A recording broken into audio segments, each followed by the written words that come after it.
आज के इस वीडियो का विषय है शिवमंगल सिंह सुमन जी द्वारा रचित कविता चलना हमारा काम है।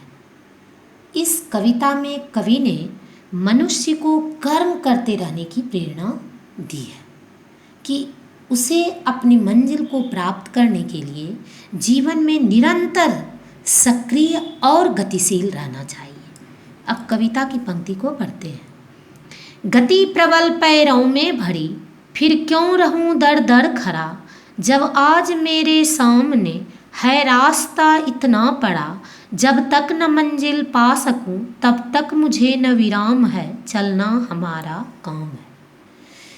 कवि कहते हैं कि मानव असीम शक्ति से संपन्न प्राणी है, उसमें अद्भुत क्षमताएं हैं जिसके कारण वह बड़ी से बड़ी चुनौतियों का सामना करने की शक्ति रखता है। इसलिए कवि कहते हैं कि हे मनुष्य, जब तेरे पैरों में अद्भुत गति एवं शक्ति विद्यमान है तो फिर दर दर खड़ा होने की क्या आवश्यकता है।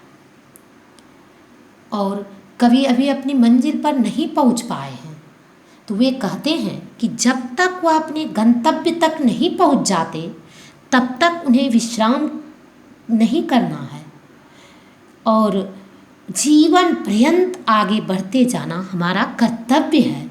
मनुष्य गतिशील होकर बड़े से बड़े उद्देश्य को भी प्राप्त कर सकता है। यहाँ कवि ने आजीवन कार्यरत रहने की प्रेरणा दी है। अब आगे की पंक्ति। कुछ कह लिया, कुछ सुन लिया, कुछ बोझ अपना बट गया, अच्छा हुआ तुम मिल गई, कुछ रास्ता ही कट गया, क्या राह में परिचय करूं, राही हमारा नाम है, चलना हमारा काम है। श्री शिवमंगल सिंह सुमन जी कहते हैं कि जीवन पथ पर चलते हुए अनेक राही मिलते हैं। उनसे अपने सुख दुख को बांट लेने पर मन का बोझ कुछ हल्का हो जाता है। कवि अपनी प्रेमिका के संबंध में कहते हैं कि अच्छा हुआ जो जीवन के मार्ग पर चलते हुए तुम्हारा सानिध्य प्राप्त हुआ। तुम्हारे साथ रहने पर कुछ समय आसानी से बीत गया और कुछ रास्ता आसानी से कट गया। तो कवि कहते हैं कि इस राह पर चलते हुए मैं अपना परिचय किस प्रकार दूं। मेरा परिचय तो केवल इतना है कि मैं जीवन पथ का एक पथिक मात्र हूँ। हमारा काम तो अपने लक्ष्य की ओर निरंतर बढ़ते रहना है और जीवन पथ पर बढ़ते हुए उसे अनेक साथी मिलते हैं, पर उसका कर्तव्य है कि वह निरंतर इस पथ पर अग्रसर रहे। अब आगे की पंक्ति को पढ़ते हैं।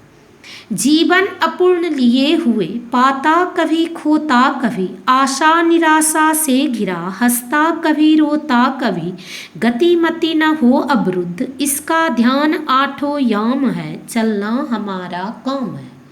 सुमन जी कहते हैं कि मानव जीवन अपूर्ण है। इसमें कभी असफलता तो कभी सफलता मिलती है, कभी सुख तो कभी दुख झेलना पड़ता है, कभी आशा तो कभी निराशा मिलती है। मनुष्य का कर्तव्य है कि इससे ना घबराए, साहस एवं धैर्य ना छोड़े।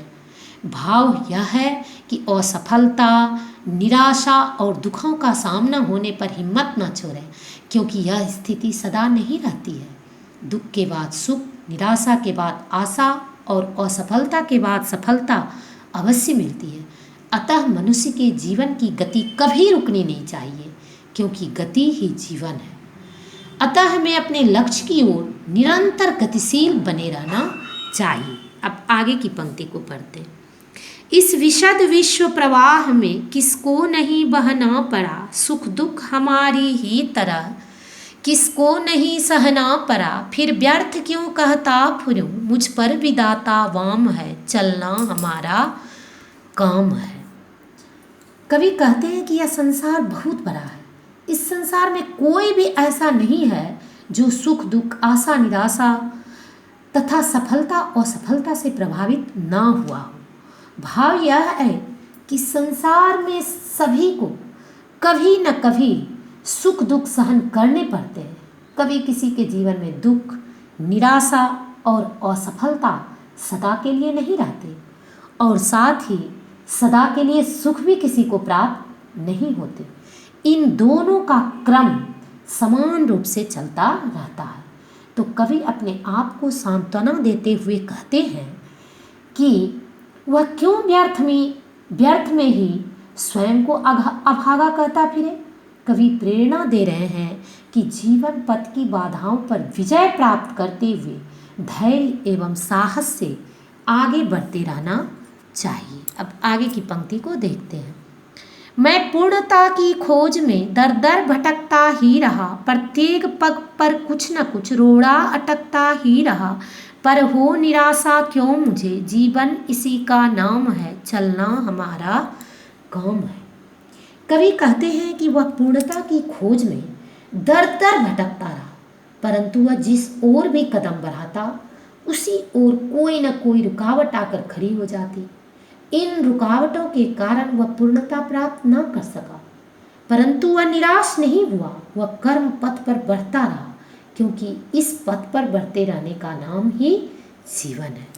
अब आगे की पंक्ति को पढ़ते हैं। कुछ साथ में चलते रहे, कुछ बीच ही से फिर गए, पर गति न जीवन की रुकी, जो गिर गए सो गिर गए, चलता रहे हरदम, उसी की सफलता अविराम है, चलना हमारा काम है। कवि कहते हैं कि जीवन पथ पर बढ़ते हुए उसे अनेक साथी मिले। उसे कुछ ऐसे साथी मिले जिन्होंने बीच में ही उसका साथ छोड़ दिया, तो कुछ निराश होकर लौट गए, परंतु ऐसा होने पर भी उसके जीवन की गति नहीं रुकी। वह अनवरत रूप से लगातार जीवन पथ पर अग्रसर होता रहा। तो कवि कहते हैं कि जिन साथियों ने उसका साथ बीच में ही छोड़ दिया या बीच में ही गिर गए, उससे निराश होने की आवश्यकता नहीं है, क्योंकि जीवन में सफलता केवल उसी व्यक्ति को मिलती है जो इस प्रकार के संकटों तथा दुखों में भी दृढ़ता से खड़ा रहे, आगे बढ़ता रहे और इन संकटों से निराश ना हो। तो इस कविता में कवि श्री मंगल सिंह सुमन जी प्रेरणा देते हुए कहते हैं कि निराशा में आशा का संचार करने वाली यह कविता है, जीवन की सच्चाई से अवगत कराने वाली कविता है। इस कविता से हमने सीखा कि जीवन सुख दुख, सफलता और असफलता, आशा निराशा के दो किनारों के बीच चलता रहता है। अतः हमें अपने मार्ग में बाधाओं का डटकर सामना करते हुए निरंतर चलते रहना चाहिए। धन्यवाद।